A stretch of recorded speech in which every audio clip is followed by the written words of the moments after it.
In this video, I am going to tell you how you can recover your deleted apps and deleted games on your Android phone.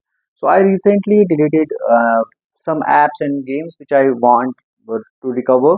So what I need to do, I need to go to Play Store, and herein I need to go to at top. You can see there's a profile option, top right hand side. You just need to click on this and click on Manage Apps and Devices. And now you need to click on second option, Manage. You can see these are the installed apps. You can search your apps from here.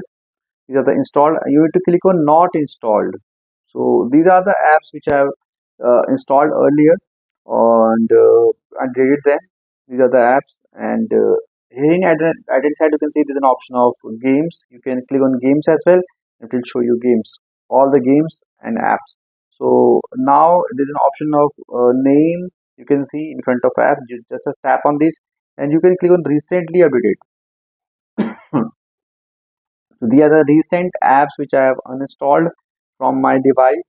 So I can install them again. You can simply click any of them and you can install them again. So I uninstalled these recently deleted apps. So